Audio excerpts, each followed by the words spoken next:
Suatu hari, bank di kota sebelah kerampokan dan satpam bank tersebut ditembak oleh para perampok itu. Para perampok itu berhasil membawa kabur uang dan mereka pun melarikan diri. Sementara itu di kantor polisi, kepala tim 1, Pak Yu, sangat senang timnya sudah lengkap. Ia tidak menyangka kepala tim 2 malah membuang Hojong begitu saja. Padahal ia yakin Hojong begitu pintar dan pasti Hojong adalah kebanggaan orang tuanya. Namun rupanya salah. Setelah ayah Hojong tahu jika ia masuk ke kepolisian, ia pun diusir dari rumah karena ayah Hojong punya pikiran negatif tentang polisi. Menurut Yonghan, itu berarti Hojong harus melakukan yang terbaik untuk mengubah pandangan ayahnya Hojong. Karena tim 1 sudah lengkap, maka kepala Choi kemudian memberikan satu misi di mana mereka harus memberantas gelandangan. Yonghan sedikit kecewa karena misi pertamanya malah mengurus gelandangan itu. Tapi menurut Sang-sun itu masih mending karena misi pertamanya malah mengambil cincin istri majelis dari dalam toilet. Lalu tiba-tiba Yonghan menyuruh mereka semua untuk memakai pasta gigi di bawah hidung mereka. Rupanya selain para gangster, di pasar Jongnam juga sering disambangi oleh para gelandangan yang selalu mengambil dan mencuri makanan para pedagang. Mereka bernyanyi sembari seenaknya mengambil makanan lalu kemudian kabur begitu saja. Untung saja ada tim 1 yang langsung meringkus mereka semua. Hojong pun sadar kenapa mereka harus memakai pasta gigi di bawah hidung mereka, karena ternyata gelandangan itu bau sekali. Yonghan akan memaafkan para gelandangan itu asalkan mereka mau mengembalikan apapun yang dicuri dan meminta maaf. Yonghan lalu melepaskan para gelandangan itu meski kemungkinan Pak Choi Dal-sik akan memarahi mereka. Menurut Yonghan, justru orang-orang seperti gelandangan itu tidak punya orang yang akan membela mereka. Jadi sebagai seorang polisi yang baik, mereka harus mengayomi mereka dan justru nanti mereka akan berguna dan setia kepada mereka. Contohnya, pada saat Yonghan menangkap para pencuri sapi, para pengemis-pengemis lah yang menjadi mata-mata dan juga telinganya, sehingga Yonghan mudah menangkap para pencuri sapi itu. Hari itu adalah hari Yonghan janjian dengan Haeju untuk nonton film bersama. Namun karena terlalu asik mengurus gelandangan itu, Yonghan sampai lupa dengan janjinya sehingga ia pun datang terlambat. Dan Haeju sudah pergi dari bioskop itu. Ia pun ingin minta maaf tapi tidak berani melakukannya. Pada saat itu, Yonghan melihat seorang anak kecil yang menjual koran tentang para perampok di bank kota sebelah. Yonghan kemudian membacanya dan ia yakin dari keempat bank kota tetangga yang telah dirampok, pasti yang kelima adalah kota Seoul. Yonghan langsung memberitahukan kepada timnya tentang kasus ini dan kemungkinan Seoul akan menjadi target selanjutnya. Mereka pun langsung meneliti para perampok yang beranggotakan 5 orang itu. Mereka tidak akan segan-segan menembak dan para perampok itu ternyata adalah mantan anggota militer. Mereka mengendarai mobil jeep yang sudah dimodifikasi dan kemudian tim 1 berencana akan memberitahukan hal ini kepada kepala Choi. Sementara kepala Choi lebih mementingkan semua anggota polisi untuk berjaga karena ketua gangster Lee Jung-jae dari Dongdaemun dan Lee Hwaryong dari geng Myeongdong akan bertemu di Balai Jongnam dan bisa dipastikan akan terjadi konflik. Maka mereka harus menjaga Lee Jung-jae agar tidak kenapa-napa. Saat ketua Yu ingin membahas perampokan itu, menurut kepala Choi hal tersebut tidak penting dan mungkin perampok itu tidak akan datang ke Seoul. Kepala Choi meremehkan kepala Yu. Menurutnya tidak mungkin perampok itu datang ke jantung kota Seoul karena jelas di sini mereka akan tertangkap. Lagi pula untuk apa mengkhawatirkan sesuatu yang belum pernah terjadi? Ia yakin ini hanya alasan tim 1 saja agar mereka tidak melindungi Lee Jung-jae. Pak Kepala Choi lalu memerintahkan kepala tim 2, Pak Byun, untuk melaporkan tim 1 jika mereka membuat rencana apapun tentang perampokan tersebut.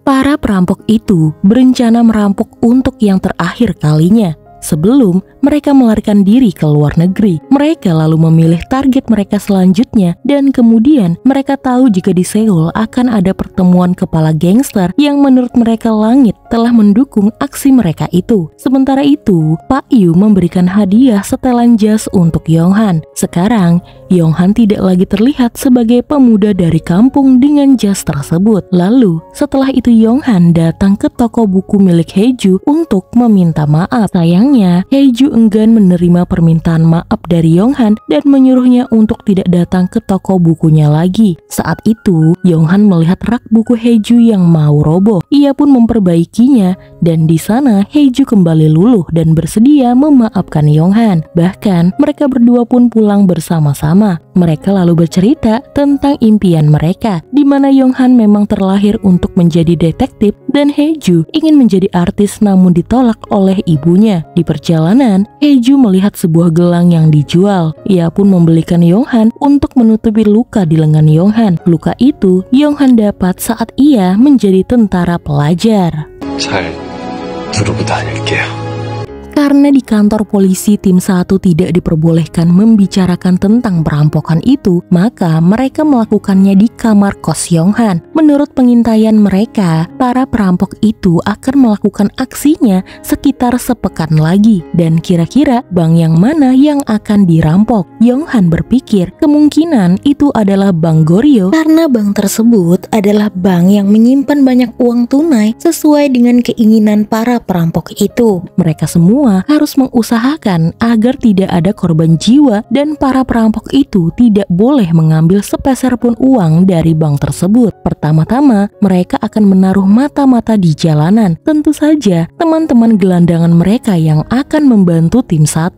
Mereka akan berjaga di semua bank dan juga akan memantau mobil jeep yang melintas. Tidak hanya itu, Sang-soo dan Endong, teman kos Yonghan yang bekerja di bank, memantau kondisi bank tersebut yang mana berangkasnya hanya bisa dibuka oleh manajer cabang. 지점장님만 알고 계십니다.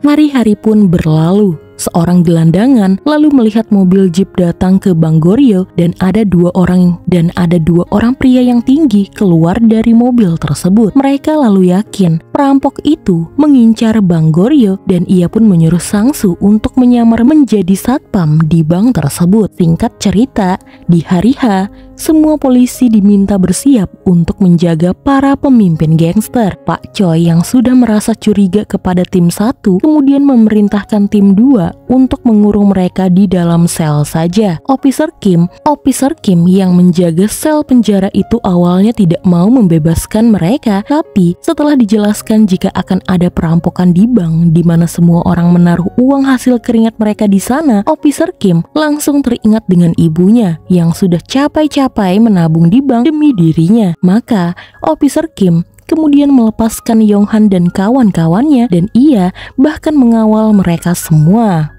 제가 앞장서겠습니다. 고마워. 네. Sementara itu, di dalam Bank Goryeo, kebetulan Haeju berada di sana untuk mengirim uang. Sementara benar apa kata tim 1 jika pada hari itu para perampok datang dan langsung mengepung seisi bank. Sang-soo yang bertugas berpura-pura menjadi satpam langsung mengevakuasi para nasabah yang ada di sana. Para perampok itu kemudian membuka kantor manajer dan menemukan jika manajer cabang itu tiba-tiba pingsan dan tidak bisa bangun. Rupanya Endong menaruh obat tidur di minuman manajer agar memperlambat aksi perampok itu sehingga mereka tidak bisa membuka berangkat. Karena mereka kehilangan banyak waktu, para perampok itu pun sudah tidak bisa mengambil uang di berangkas lagi dan mereka kemudian mengambil uang yang ada di meja kasir saja dan bergegas pergi dari sana. Pada saat itu, perampok yang ada di dalam mobil sudah dibekuk oleh Gyeonghan dan digantikan oleh Yonghan. Tapi rencana mereka langsung berantakan saat perampok itu menyandra Haeju.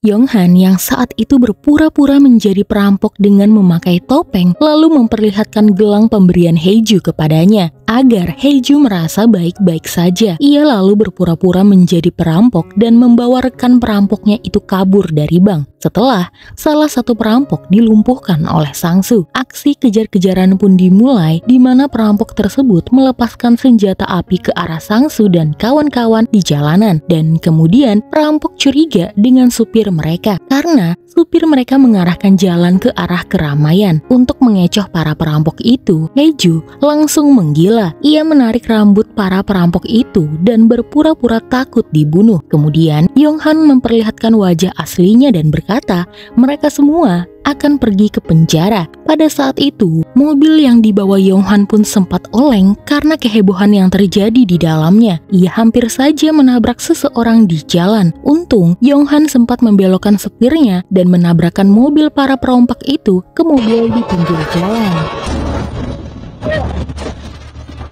Ternyata Yonghan membawa perampok itu ke balai kota, di mana di sana banyak polisi yang sedang menjaga Lee Jung-jae. Tahu jika anak buahnya sedang menangkap para perampok yang dicari-cari, barulah kepala Choi Dal-sik bersemangat membantu mereka semua. Akhirnya, semua perampok pun berhasil ditangkap. Di sana Yonghan khawatir dengan Haeju yang sempat terluka dan ingin membawanya langsung ke rumah sakit. Tapi, Haeju berkata ia tidak apa-apa. Saat ini, ia hanya ingin makan makanan manis berdua dengan Yonghan saja. Tahu jika Yonghan dan Haeju sedang jatuh hati, Hojong sedikit patah hati. Dan kemudian mereka berdua pun langsung pergi dari sana, sementara Pak Yu yang akan membereskan masalah ini.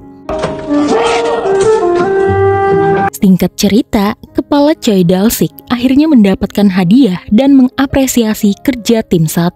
Tapi menurutnya, tim 1 tidak boleh bangga dulu hanya karena telah menangkap penjahat kelas teri. Mereka akan tetap dihukum karena sudah melanggar perintahnya. Meski akhirnya kepala Choi memilih untuk memaafkan mereka. Pada saat itu, Yonghan baru ingat jika hari ini ia janjian nonton film berdua dengan Haeju lagi. Meski sedikit terlambat, kali ini Haeju masih setia menunggu Yonghan. Ia sadar jika ia berkencan dengan seorang polisi, pasti setiap janji kencan, polisi itu akan datang terlambat. Dan menurut Yonghan, jika tidak ingin kekasihnya itu pergi, maka ia harus memegang erat tangan kekasihnya. Lalu mereka berdua masuk ke dalam bioskop.